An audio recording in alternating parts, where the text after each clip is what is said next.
Praise the lord. Good morning. మన ప్రభువైన యేసుక్రీస్తు వారి నామమున మీ అందరికీ కూడా ఉదయకాల శుభములను తెలియజేస్తూ ఉన్నాను. అందరూ బాగున్నారా? మీ ప్రార్థన అవసరతల కొరకు మేము అనుదినము కూడా ప్రార్థన చేస్తున్నాం. ఇది కేవలము దేవునికే మహిమ కలుగునుగాక. నా ప్రియమైన దేవుని బిడ్డలారా, యేసుతో అనుదిన ఆత్మీయ ప్రయాణం నాతో పాటు అనుదినము కూడా కొనసాగిస్తూ ఈ వాక్యము ద్వారా బలపరచబడుతున్నటువంటి నా సహోదర సహోదరులందరికీ కూడా ప్రభు పేరట ప్రత్యేకమైన శుభములను తెలియచేస్తూ ఉన్నాను. నేటి దిన వాక్యము 47వ దావీదు కీర్తన 6వ చరణము. దేవుని కీర్తించుడి, కీర్తించుడి, మన రాజును కీర్తించుడి, కీర్తించుడి. హల్లెలూయా. నా ప్రియమైన దేవుని బిడ్డలారా, కీర్తనలు పాడటం అనేది మన మనసుకు ఎంతో ఆహ్లాదాన్ని ఇస్తూ మన మెదడుకు ప్రశాంతతను చేకూరుస్తుంది. మనం కీర్తనలు పాడినప్పుడు అది మనలో ఉన్నటువంటి చింత నుంచి, ఒత్తిడి నుంచి ఉపశమనం కలుగజేస్తుందని దావీదు మహారాజు ద్వారా దేవుడు మనతో మాట్లాడుతున్నాడు. అదే కొంతమంది కలిసి పాటలు పాడినప్పుడు వారి యొక్క హృదయ కోరికను ప్రభు తీరుస్తాడు. ఏకీభవించి ప్రార్థన చేసి స్తోత్రాలు చెల్లిస్తున్నప్పుడు పరిశుద్ధాత్మ దేవుడు మన మధ్యలోనికి దిగి వస్తాడు. అందుకనే అపోస్తుడైనటువంటి పౌలు ఎఫెసీ సంఘానికి పత్రిక రాస్తూ 5వ అధ్యాయము 19వ వచనంలో చూస్తే, ఒకడినొకడు కీర్తనలతోనూ సంగీతముతోనూ ఆత్మ సంబంధమైన పాటలతోనూ హెచ్చరించుచు మీ హృదయములలో ప్రభువుని గూర్చి పాడుచు కీర్తించుమని ప్రోత్సహిస్తున్నాను అంటున్నాడు. హల్లెలూయా. నా ప్రియమైన దేవుని బిడ్డలారా, బైబిల్ గ్రంథంలో అనేక సందర్భాల్లో కూడా దేవుణ్ణి స్తుతించమనే చెప్తూ ఉంటుంది. దేవుణ్ణి స్తుతించటం మన జీవితంలో గొప్ప సమాధానాన్ని కలుగజేస్తూ ఉంటుంది. మనకున్నటువంటి టెన్షన్స్ అన్నిటిలో నుంచి విముఖతను మనకు అనుగ్రహిస్తూ ఉంటుంది. 2వ దినవృత్తాంతముల గ్రంథం 20వ అధ్యాయాన్ని గనక మనం చదువుకుంటే, శత్రువులు యూదా జనాంగం వైపు వస్తున్నప్పుడు భయపడిపోయినటువంటి రాజైన యెహోషాపాతు అందరినీ కూడా యెహోవా సన్నిధిని సమకూర్చి సమాజం అంతటినీ కూడా తీవ్రమైనటువంటి ప్రార్థనలోనికి నడిపిస్తాడు.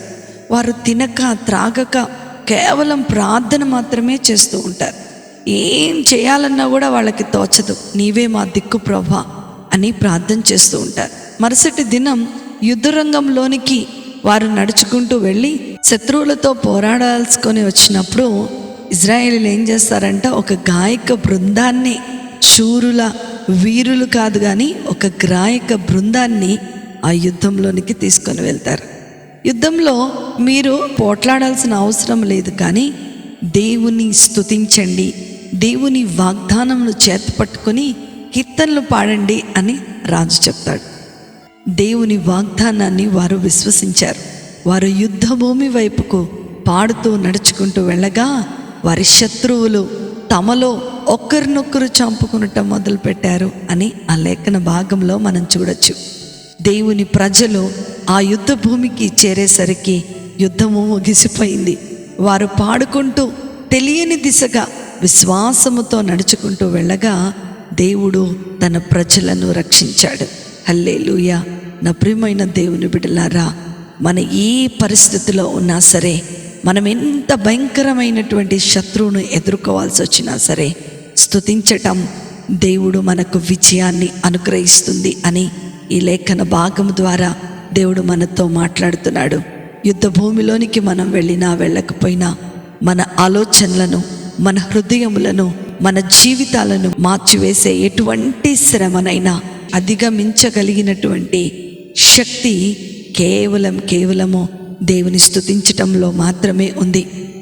నా ప్రియమైన దేవుని బిడ్డలారా, దేవునితో అనుసంధానమైన హృదయాలు ఆయన స్తుతులను ఆలపిస్తాయి అని దేవుని లేఖనాలు తెలియచేస్తున్నాయి.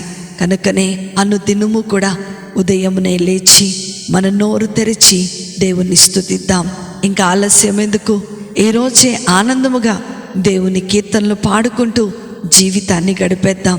ఎన్ని శ్రమలున్నా, ఎన్ని ఆటంకాలున్నా, ఎన్ని అడ్డుగోడలున్నా సరే వాటన్నిటికీ అధిగమించుకొని ముందుకు నడవగలిగినటువంటి శక్తి ప్రభు మనకు అనుగ్రహించబోతున్నాడు. శత్రువు వాడంతటా వాడే తరిమి వేసేటట్టుగా దేవుడు చేయబోతున్నాడు. కాబట్టి ఈ సమస్య వైపుకు చూడక, మీరు కృంగిపోక దేవుని వైపుకు మాత్రమే చూడండి. దేవుడు మిమ్మల్ని ఖచ్చితంగా దీవిస్తాడు. అట్టి కృప, ధన్యత, ఆశీర్వాదము ప్రభు మీకు, మీ బిడ్డలకు అనుగ్రహించునుగాక. ఆమేన్. ప్రార్థన చేసుకుందాం. మమ్మల్ని మిక్కిలిగా ప్రేమించిన మా ప్రియ పరలోకపు తండ్రి, మీ ఘనమైన నామమును బట్టి మీకు వందనాలు. ఈ ఉదయకాల సమయంలో ఎందరైతే మీ పాదముల యొద్దకు చేరినైనా కృతజ్ఞతాస్తుతులు చెల్లిస్తూ ఉన్నారో వారందరినీ మీరు జ్ఞాపకం చేసుకోండి. దేవా, మా స్తుతితో ఒక దుర్గమును స్థాపించువాడవు నీవే. మమ్మలను దీవించండి, ఆశీర్వదించండి, కృపచేత మీరు నింపండి. ఈ ఉదయకాల సమయంలో మా ప్రయాణాలన్నిట్లో కూడా మీరు తోడుగా ఉండండి. ఎంతమంది బిడ్డలైతే జాబ్స్ కొరకు ఎదురు చూస్తూ ఉన్నారో నాయనా, దేవా ఇప్పుడే నాయనా యేసు నామములో జాబ్ అనే ద్వారము వారి కొరకు తెరవబడును గాక. వారు ఇప్పుడే స్తుతి చేస్తూ ఉండగా జాబ్స్ రిలీజ్ అవును గాక. ఎంతమంది బిడ్డలైతే గర్భఫలముల కొరకు ఎదురు చూస్తున్నారో నాయనా, వారి గర్భములు తెరవబడును గాక. స్తుతి ద్వారా గర్భములు తెరవబడును గాక నాయనా. దేవా, ఇప్పుడు మేము స్తోత్రాలు చెల్లిస్తుండగానే వివాహములనే ద్వారములు తెరవబడును గాక. ఎంతమంది బిడ్డలైతే నాయనా బలహీనులుగా నైనా నీరసంతోనైనా ఆయా రకములైనటువంటి సమస్యలతో బాధపడుతున్నారో నాయనా, యేసు నామములో ఇప్పుడే వారు ముట్టి స్వస్థపరచబడును గాక. Yes Lord, we give you praise and honour lord.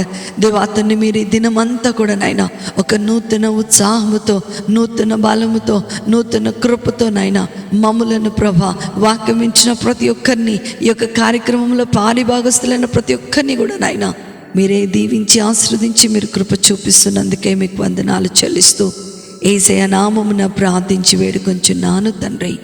ఆమేన్, ఆమేన్, ఆమేన్. ప్రభు మిమ్ములను, మీ కుటుంబాలను దీవించునుగాక. ప్రేమతో మీ సహోదరి శిల్ప జోసెఫ్.